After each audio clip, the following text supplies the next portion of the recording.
From fluff to tough, this is our powerlifting journey.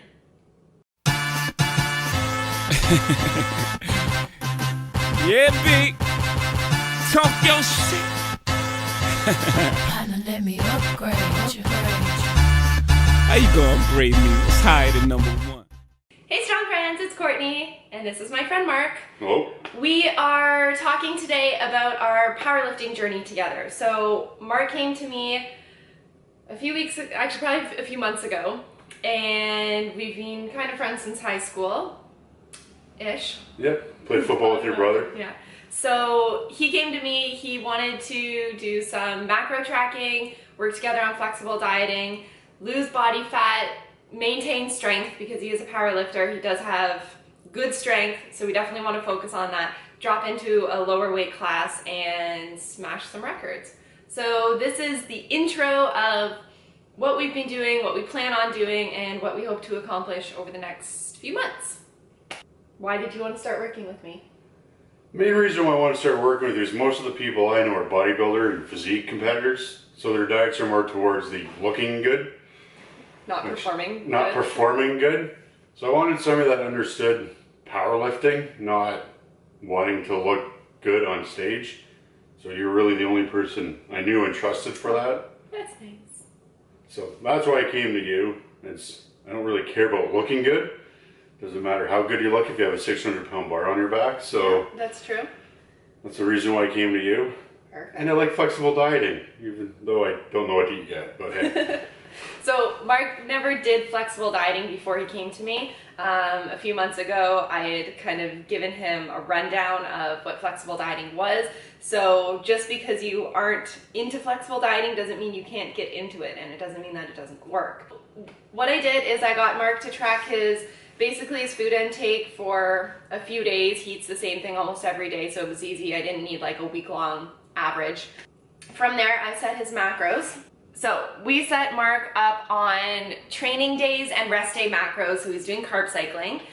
So 5 days a week, he's on 200 protein, 300 carb, and 95 fat.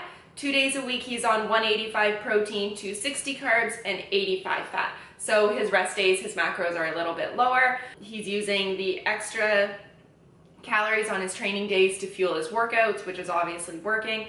He's feeling really good so far. We're not in a deficit at all. I find the biggest thing with clients who haven't done flexible dieting before and get into it, just having a balance, and even if it's the same macros day in and day out for a week, then just off that, they start to lose weight. So we're taking it really slow at the beginning. We don't have a timeline necessarily, so we're just kind of seeing how it goes for the first few weeks. Training, I have Mark set up on a similar training program to mine. Mark's on a 3-day on, 1-day off training split.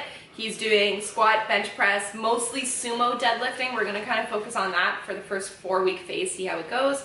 And then he's also doing conventional deadlifting once a week.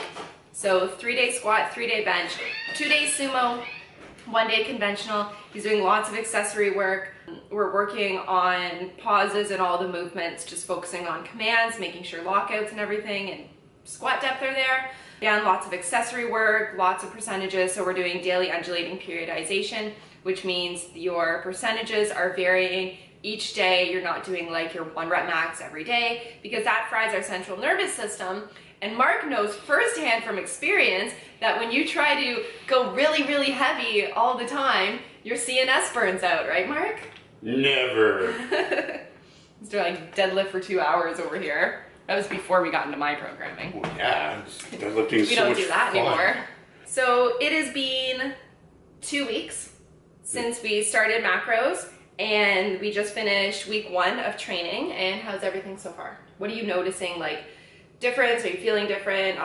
How's food intake? How's your training? How's your energy levels? The food intake's good. I've never really eaten this much food. I'm eating a lot more protein now. Do you feel like hitting the 300 carbs on training days is hard? Oh no, that's easy. That's easy for me. That's not an issue. A lot of rice. Energy levels are pretty good. Not gonna lie, I feel a little weak lifting now that I'm actually doing it properly. Periodization, Yeah. The power of programming. Yeah. Being a transport truck mechanic, some days I'm fried. I gotta critique weight to what I can do for that day. Smart training is key. Yeah, don't just lift for 2.5 hours and hope something doesn't break. Don't do that. No, Please don't do that. Learn from me. Just like Mark hasn't done macros before, he hasn't actually followed I'd say a powerlifting specific training program before. So he would just kind of go into the gym, do whatever he felt good doing that day, worked up to whatever he felt like working up to. So now that we're on a program, things are very different because we're working off percentages, and Mark hasn't necessarily worked off percentages before. The first 4-week phase that we're doing is a huge learning curve for both of us, seeing how his body responds, how his central nervous system responds like the following day or a couple days after, how his work affects his performance. So this is why we do custom programming. This is why we modify when necessary. And this is why we always train smart, because there could be a day where Mark's working 10 hours, high demand, and then he's supposed to go to the gym and hit like 80% squats, and that might not happen. So it's always training smart, modify if you need to. How have you felt a difference in, obviously like with training, you're noticing that you're having to listen to your body a lot more than just like go off whatever you're doing. But how have you felt? I think you messaged me a couple days ago saying that people are noticing that you're looking different. So how are you feeling?